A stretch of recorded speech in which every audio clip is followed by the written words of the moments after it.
We were four college kids looking for one last adventure before summer ended. Someone had sent us a link, a flyer buried in some sketchy forum. It said, Eclipse, the desert rave of the year. No exact location until the night of.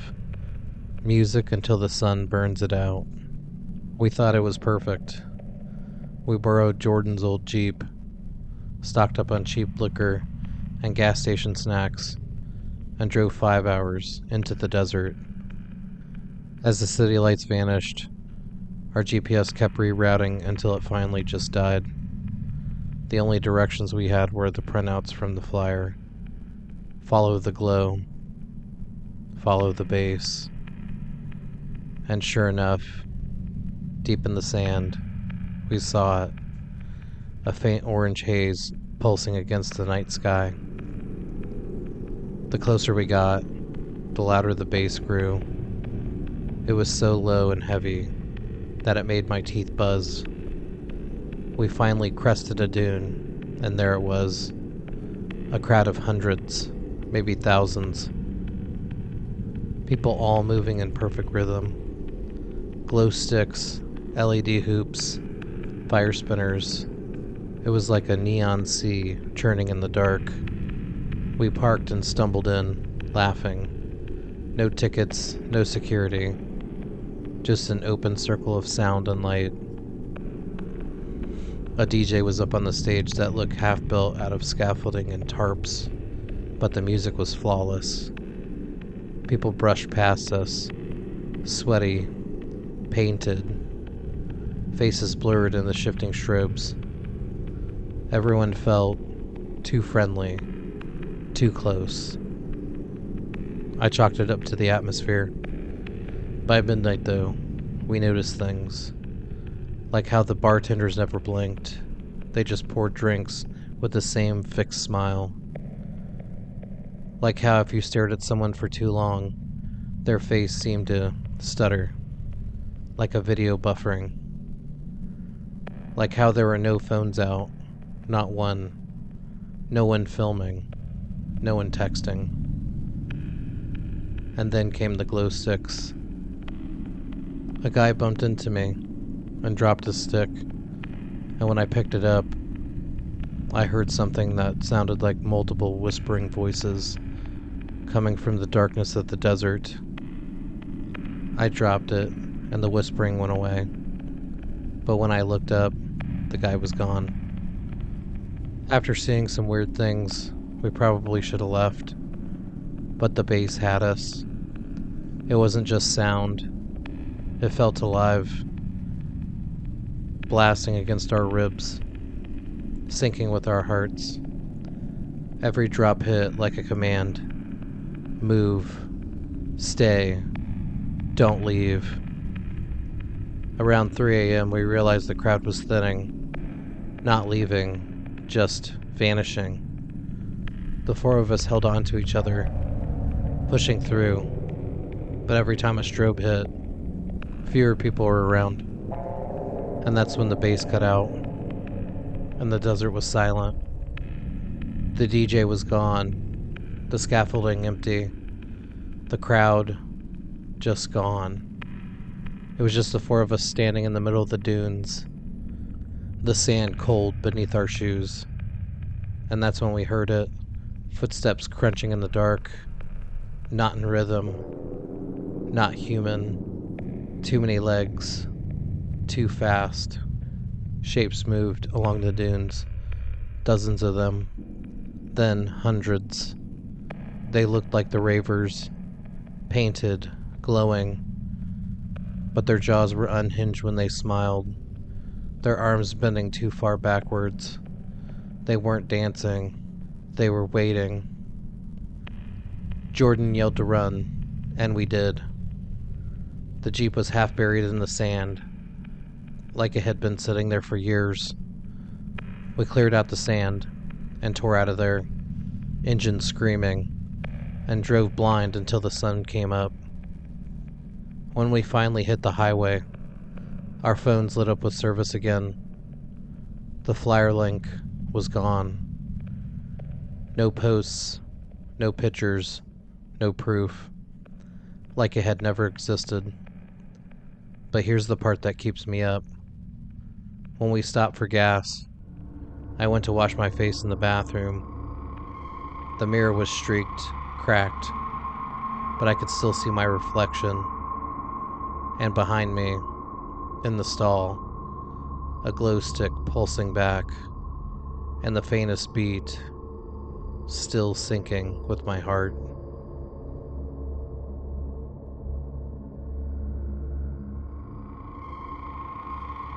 The ads were too vague, the posters too old-fashioned, and the website looked too old, like some 1990s first internet website. But the flyer we found taped to the back of a record shop door said otherwise. One night only, the Carnival of Ashes, midnight until dawn. They gave us a set of driving directions that ended with, "When you see the lights, you know you found it." So we did. There were 4 of us again. Same crew as the Rave. Me, Jordan, Maya, and Chris. You'd think after that night in the desert we would have learned to let weird underground events go. But college kids don't learn. Curiosity eats you, especially when boredom sets in. We drove for hours into the farmland outside of the city, where the roads turned to gravel and cornfields swallowed the horizon. And then, just like the flyer promised, we saw it. Ferris wheels lit up the night sky, a glow of neon reds and greens humming over the stalks of corn. The parking lot was just an empty dirt patch. No staff, no tickets, just the gate. Inside, it was alive. Games lined the midway. Old-fashioned booths with hand-painted signs. Clowns in cracked makeup juggled glowing pins. Children with cotton candy skipped past us, but the candy wasn't pink or blue. It was gray, like smoke spun into sugar. The rides moved too fast, their gears screeching like they hadn't been oiled in decades. The Ferris wheel spun without stopping, people getting on and off mid-motion like they couldn't afford to wait. And above all of it was this music, shrill, warped, like it was struggling to hold a tune. The strangest thing, no one acknowledged us. Not the kids, not the carnies, not other guests. It's like we weren't really there. Chris wanted to try a game, so he walked up to the ring toss. The carny smiled, teeth yellowed, eyes too wide, and handed him a single ring. "First one's free," he said. Chris threw. The ring clattered, missing completely, but the bottle still tipped over. The carny handed him a prize, a stuffed bear, but the fur was wet. Chris took it, gave a fake smile, and said thanks, and threw it away at the first trash can we could find. The deeper we walked into the carnival, the stranger it got. The carousel didn't have horses. It had people. Wooden carvings of screaming faces, bodies twisted into grotesque poses, their hands frozen mid-reach. They moved up and down, forever caught between galloping and falling. Maya swore one of the faces looked exactly like her. Same eyes, same chipped tooth. And then there was the hall of mirrors. Jordan stepped inside first, laughing. "Bet this one's free too." The moment he crossed the threshold, the laughter stopped. We followed, but the mirrors didn't show us as we are.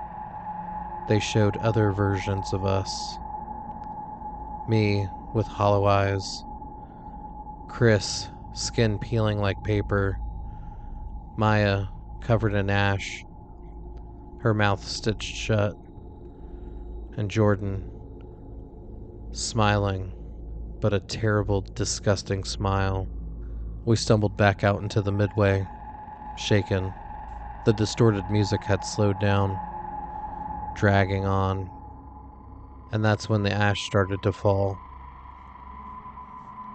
At first, I thought it was snow, but it smelled smoky, and it burned a little bit when it touched my skin. The carnival goers didn't notice. They kept walking, laughing, riding the rides, but their faces were melting, peeling away, revealing bone underneath. The Ferris wheel became old and rusty. All the tents collapsed into heaps of smoldering cloth. The children with cotton candy were chewing handfuls. The children with cotton candy were eating handfuls of gray dust. The children's cotton candy turned into gray dust, and all the while, the music played.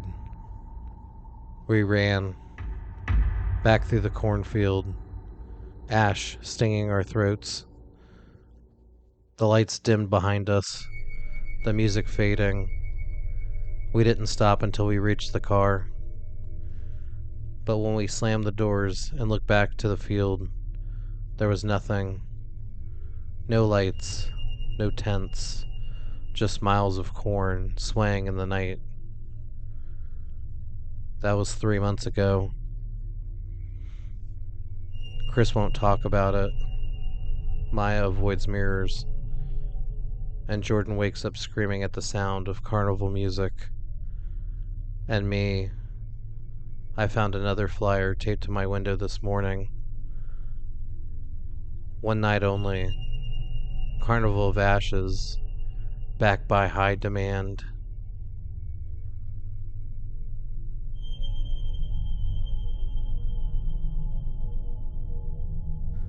It's been months since the desert, months since the carnival, and still, none of us can sleep right.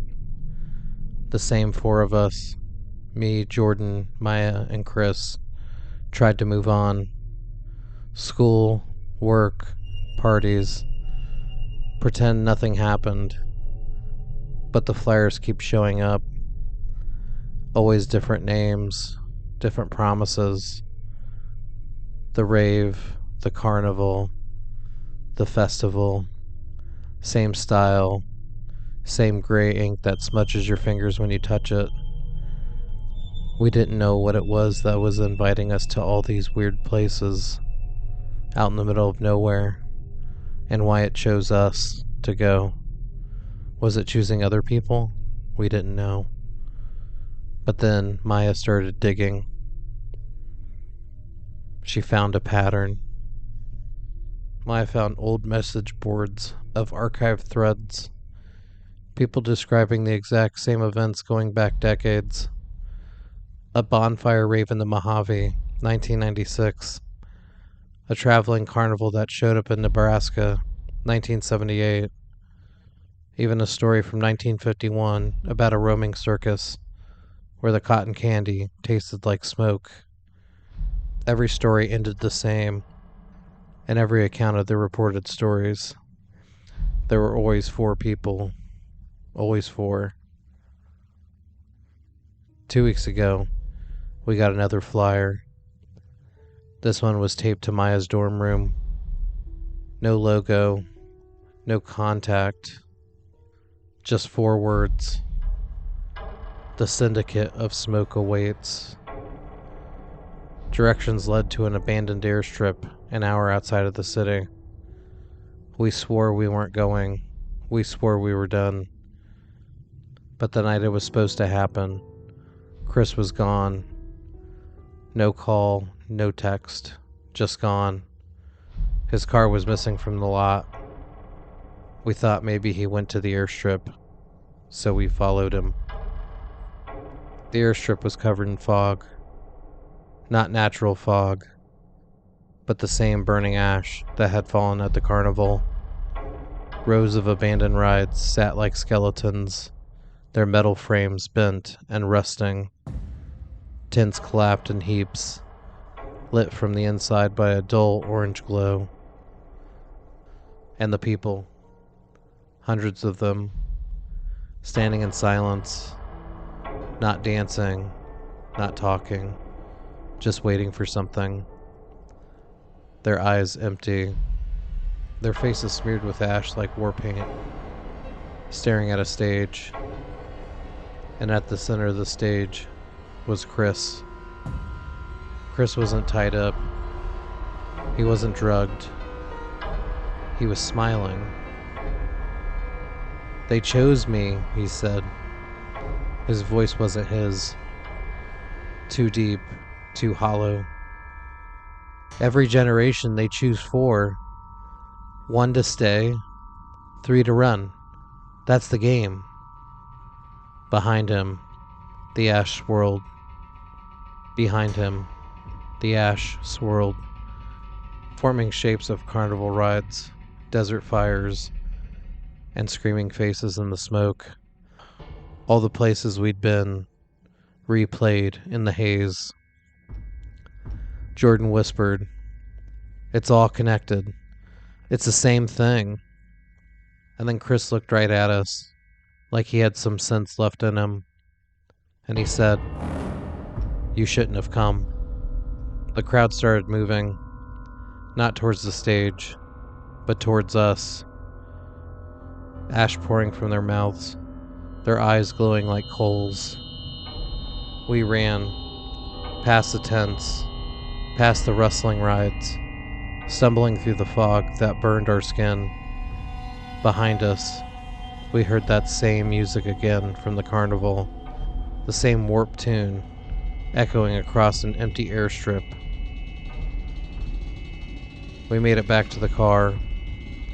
We drove until the ash thinned, until the glow of city lights broke the horizon. But Chris wasn't with us, and he never followed us back. No one believes us, and there's no trace of Chris.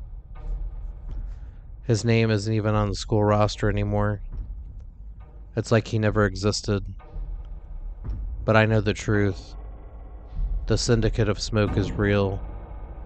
They've been here for decades, maybe centuries. They put on their shows, raves, carnivals, and other festivals, and they take who they need. And if you see a flyer that promises the best night of your life, burn it. Because once you go, some of you don't come back.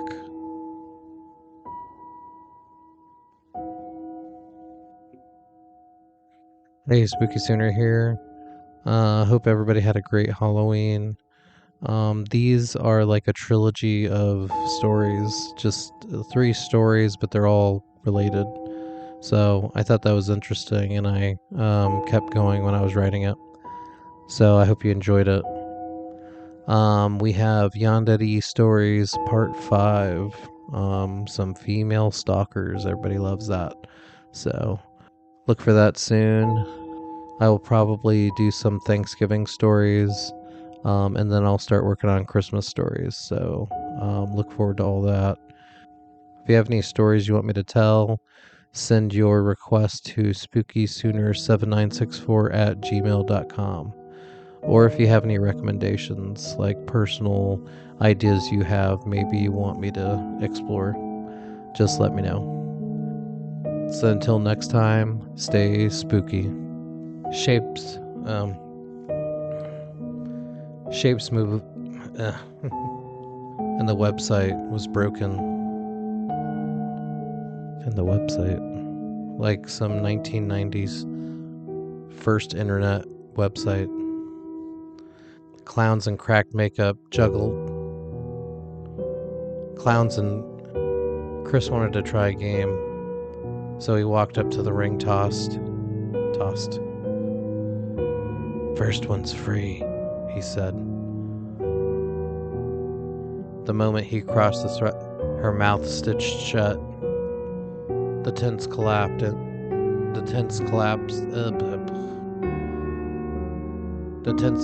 into heaps The tents collapsed. The children's cotton candy turned into the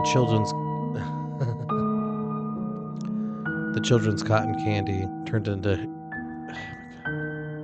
disappearances and silence. What? That's weird. Forget every story ended the same. Don't do that. They're Oris. And the people, hundreds of them, hundreds of